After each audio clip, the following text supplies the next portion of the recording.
because you care so much about this and you enjoy it. I can tell. I mean, I've never seen you get this excited. I've been with you all semester, and like, look how I could just see it coming off of you.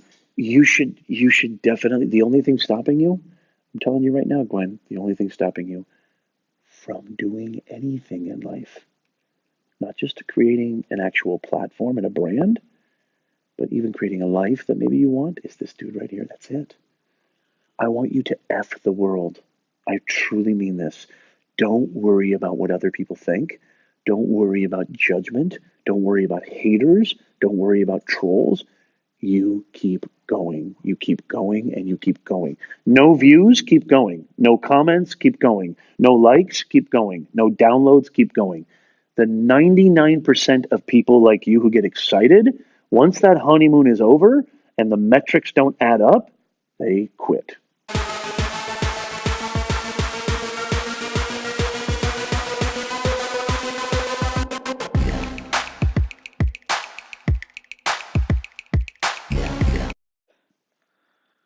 So talk to me. What is it that you want to do? So, Yeah. So you want to start a podcast, or you're not sure about starting a podcast? we really want to start a podcast because we can. Who's we? Me and my best friend Michael. Okay. I tried to get him to like skip class today to FaceTime in. Oh, dude, he could have totally FaceTimed in. What happened here? He said no. He was like, I have to go to lighting, and I was like, do you? Maybe he does. Maybe he has to go to lighting. It's not a big deal. He's only in that class because he has to take it as a requirement for the dance major. Oh, okay. So what are you and Michael? You and Michael are partners. Okay. And then what are you guys? I always like to start with, what is it that you were hoping to achieve by starting a podcast? Like, what's the end game? What's your goal? And then we reverse engineer that. So my goal was kind of to be like, that sounds mean, and I probably can't say Wow, what is it? a better BuzzFeed. That's actually cool. No, that's actually pretty cool. Like a better version of BuzzFeed. So what's trending, hot topics, things of that nature, and would it be celebrity stuff, or would it, here's what I would say. I would say, what would be this? I would say try to niche it down. Like when you say better BuzzFeed, like BuzzFeed covers, right? Ours is, so what we want to kind of focus on is like queer kids going through life. Okay, that's great. What did I write down? I have something in my notes. So like this would be a BuzzFeed for a very, very specific niche, a very specific audience. So would this be like the LGBTQ community? Well, I feel like, so what I really want is I want to reach everyone, and I also want to educate people that don't know much about the LGBTQ, but I also want to get them to listen to certain things. Like we've talked about having different segments, like me and my friend Tyler, who's on our, like, we have like a little team. Me and my friend Tyler are going to do like stupid video game stuff where we play and we commentate. And then me and Michael are just going to sit back and like talk about things. Like our first topic that we've been trying to like work on is about how society deals with identity when it comes to everyone, and how we really, really like labels, but we don't have enough. So that's like something we want to like build up on, and we want to do like little segments about that, and then like talk about what's going on in the world. Like one night, I don't have the recording anymore because I didn't like anything from it, but we talked about Brett Kavanaugh, we talked about the Me Too movement, like we just, that's great. Like, what's trending, what's important, like. But all towards, because this would be like a general mass news type of format. Yeah. But again, I would say don't worry about trying to reach everyone. And this is the biggest thing I do with clients and students alike, is people think, well, Nez, I want to reach everyone. I don't want to exclude anybody. You're not excluding anybody. By focusing on a very specific, what's called an ICA, an ideal customer avatar, or just a specific, very, very specific, like for example, my career coaching business, I want to help everybody, right? But I know who my ideal audience is. My ideal audience are usually people who are in the information technology, IT, software development, engineering, ERP, that kind of niche, like tech dude. Let's just make it even simpler. Like tech dudes or dudettes. it's a perfect marriage because think about it. Tech people are not the best communicators. They're not the best writers. They don't even really care about writing for the most part. Okay, there's exceptions. Obviously, I don't want to generalize. And me, people who are understanding branding and messaging and words and language, we're not the best tech people, right? So it's a perfect marriage.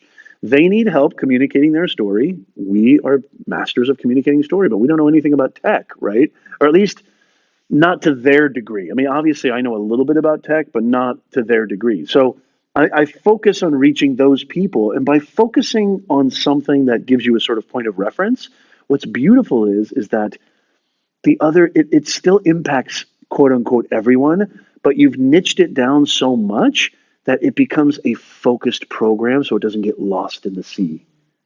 If you focus on your specific niche, which is the LGBTQ or queer audience or what have you, people who can, because that's what you represent, right? You come from that kind of perspective in that arena.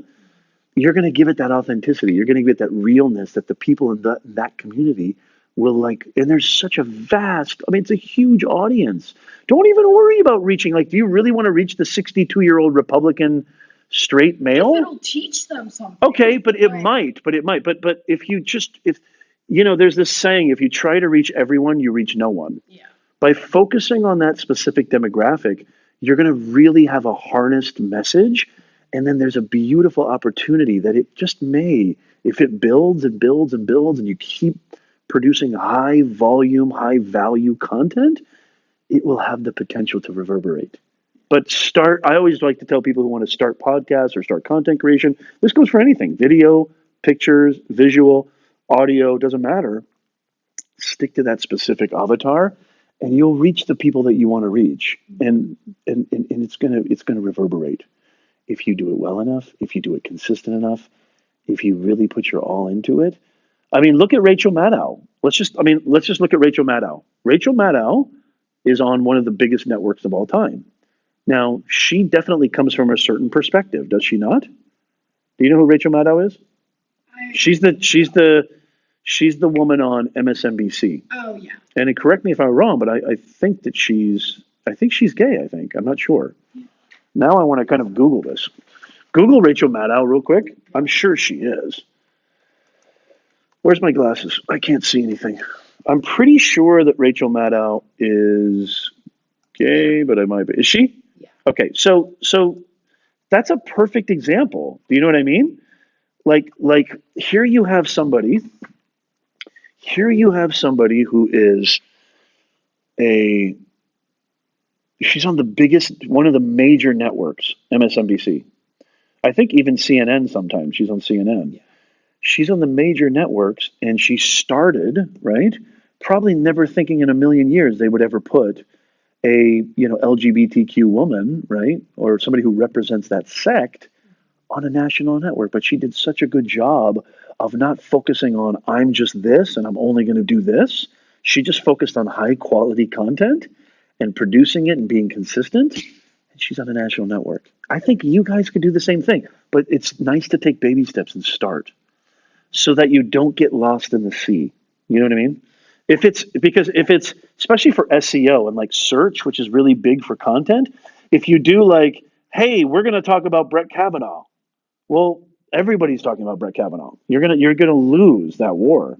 But if you say, here is the queer's perspective on Brett Kavanaugh, or here's your LGBTQ update, Brett Kavanaugh, now you've got a specific niche. Anybody who's in that audience, anybody who's even relevantly, near that audience, you're going to come up maybe first on rank, which is awesome. The more there's another saying, the riches are in the niches. And I don't think that this is just a hobby for you. Even though you enjoy doing it, it probably scratches that creative itch, right? But think about this. I mean, I actually like this idea a lot. I think not only should you start a podcast, you should start a YouTube channel. I think you should definitely be on Instagram, and then focus those three for now, like iTunes, YouTube, and Instagram. And then who knows, you'll branch out into creating a Facebook page. I don't see you being on Facebook just because Facebook is not the best place to start. I still think it's important to have an omnipresence, but it's not the best place to start. I think starting with your podcast, starting definitely, I think Instagram and YouTube are places where you can leverage attention and then just see where it grows from there. I don't know if you want to be on Snapchat. I would think for that demographic, because Snapchat is 18 to 33, might be a really, or actually 13 to 33. I'm sorry. I think Instagram is more 18 to 33. Snapchat's even younger. That might be a great demographic to hit. Like catch them. I'm thinking of like a lot of like queer theater kids. Like that's kind of what we want to like hit that Yeah. because we're total theater kids. We always talk about like all the different shows we're doing. We complain about our time. Like I'm a very tech and theater tech, not like meh. I'm very theater tech and an actor. So I have both sides of that, and I always want to talk about both sides. And I don't have anything to let out that outlet. Like we even joked. I had a joke that was about Stage Managers Anonymous because I was a stage manager and it sucked. It sucked. I hated it. I hated it. And I made a joke that was like, hi, welcome to Stage Managers Anonymous, the place where you can bitch and moan, but not too much because you'll sound like an actor.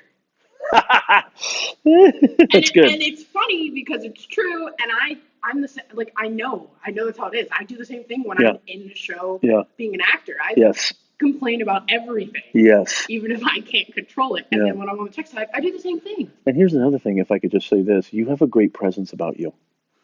I think your voice is going to really translate well, and you want it to be so good because you care so much about this and you enjoy it. I can tell. I mean, I've never seen you get this excited. I've been with you all semester. And like, look how I could just see it coming off of you.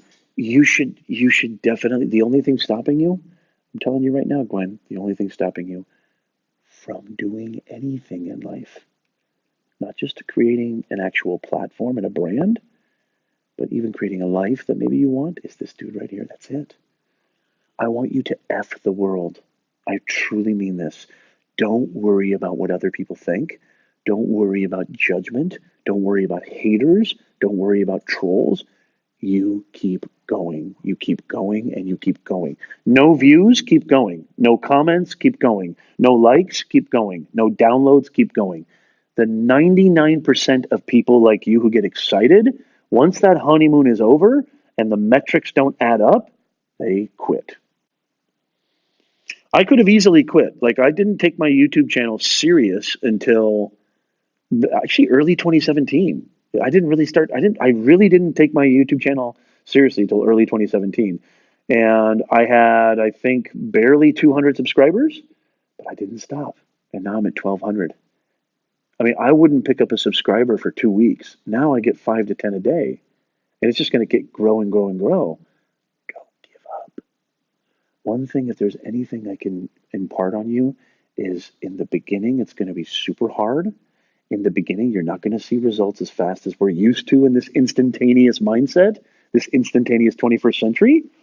But don't let that stop you. Just keep going. And as you go, you'll learn what works and what doesn't. Ask your audience. Use that tuning fork, and I want you to smash it against your audience's brains. Say, what is it that you want us to talk about? What are the things that interest you? What kind of videos? What kind of podcasts? What kind of content would you like to see us produce? Dive deep into the audience, serve them unwaveringly, and watch what happens. Beautiful things will happen. Don't worry, this is all going to get posted on my channel. And then what's your Michael? Mm-hmm. Michael will be able to see this. This will get posted on my channel. I told you the title, right? No. If satire. It stands for I forget shit and then I remember everything. If satire. Wait, say it again. I forget shit and then I remember everything. That's clever. That's very clever. And that might change too, by the way. Yeah. Here's another thing that stops most content creators, especially when they're starting out. Oh my God, do I need to do a whole new channel? Do I need to do a whole new podcast? Do we need a whole new? So I always say, especially when you're starting off as sort of a solopreneur, I always say go with personal branding, not business branding. The reason I say that is because I started off as like, I thought I was going to just be an author. And so my handles and my website was all Peter Nez author, right? But so there's so many things that I do. As a matter of fact, I haven't written a book in like 10 years. What I mostly produce now is really live stream video and podcast content, right?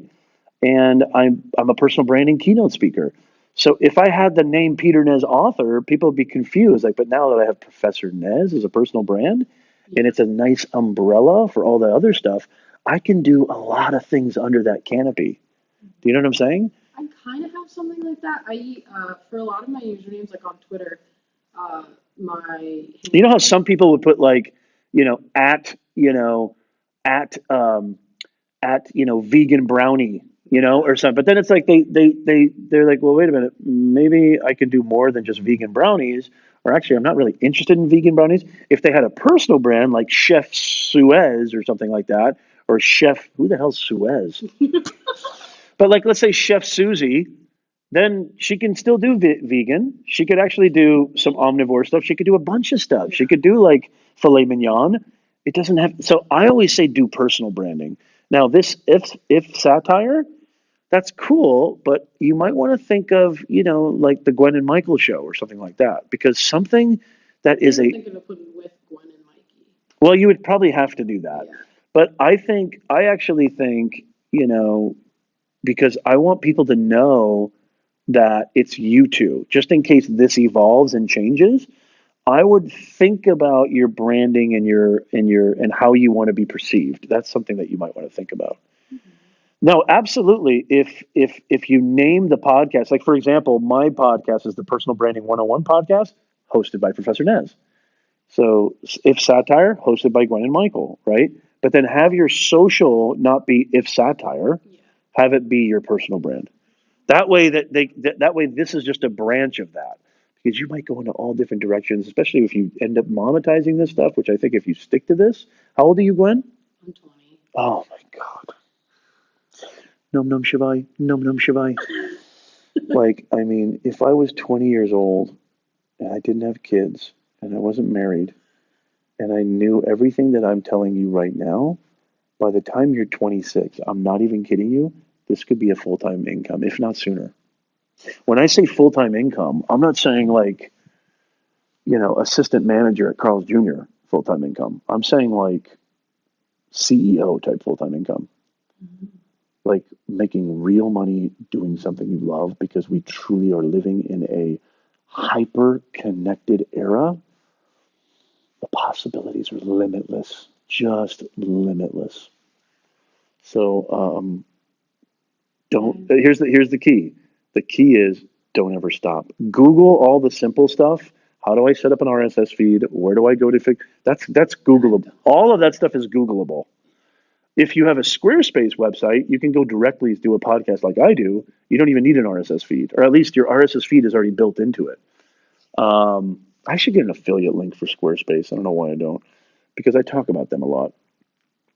When you get into content creation, like when you get into more in-depth content creation besides iTunes and Google Play and Stitcher and Spotify, like give me another ring and I can talk about how you can sort of brand yourself and how you can sort of amplify that through content creation, through video content, through live streaming, perhaps through visual content, through different platforms, cross purposing.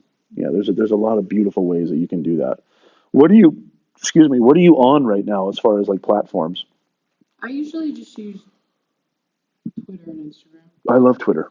What's your Twitter handle? You should follow me at Professor Nez. What's wrong with you? My Twitter. So that's what I was talking about with my How have you brand. not followed me on Twitter? You have got to be out of your mind. No, but my username on Twitter is for Miki, which is a nickname I got from a Japanese friend in middle school. Yeah, it's time to start thinking about brand. Yeah. And you might want to go, I would say, something that relates to, what you want and how you want to be perceived. I feel like you want to be the authority on information for the LGBTQ community. You want to be that authority. So maybe even something like, LGBTQ feed, I don't know, instead of BuzzFeed, call it LGBTQ feed. I don't know, but something like that. And it may grow, it may expand, but your roots are well placed and your intention is always genuine. I mean, I think that's the way to go. But this, like, yeah, like sexy ninja 555, this kind of crap, like that stuff's got to go. I don't No, I know you don't, but this is sort of the same thing with Yeah. sporadic monkey, whatever the hell it is. What was it? Miki. No. It's a childhood nickname. No, I know it is. I know it is. But I'm saying now I want to get you in the mindset of thinking we're turning this is not going to be a hobby.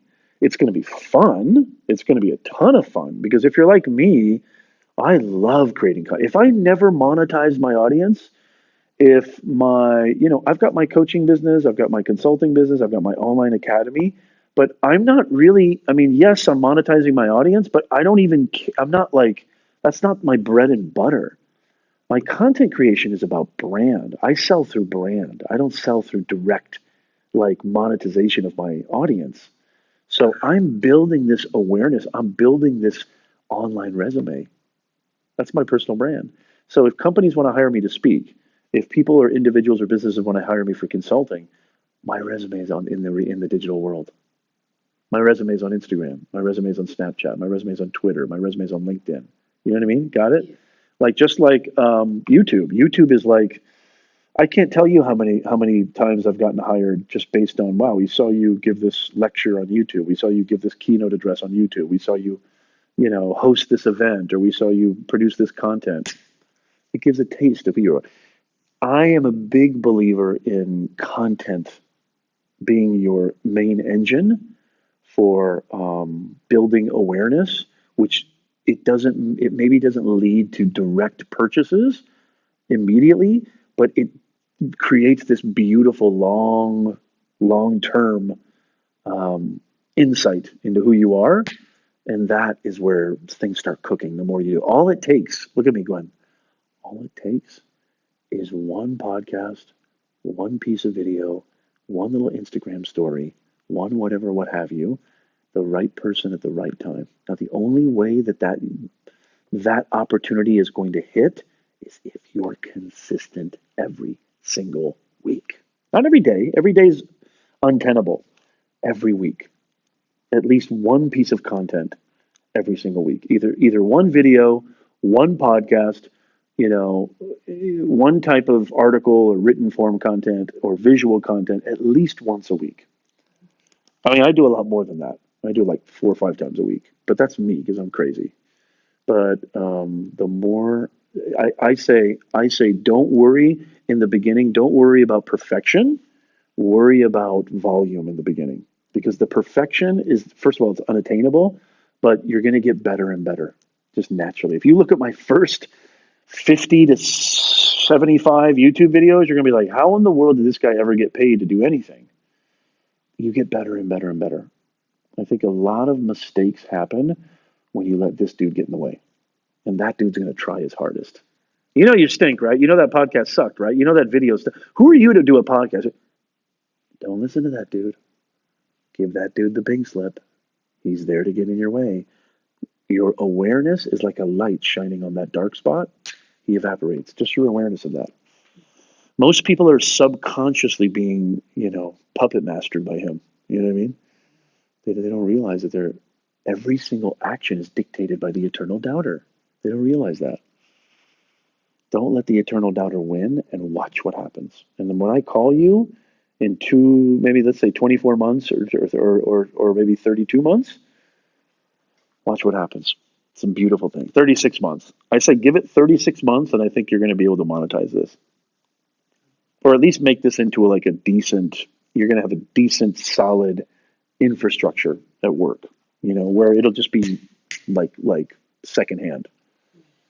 But it does take a lot of time. You have to be aware of that. Does that help? Yeah, it helps a lot. Okay, can I get the hell out of here now?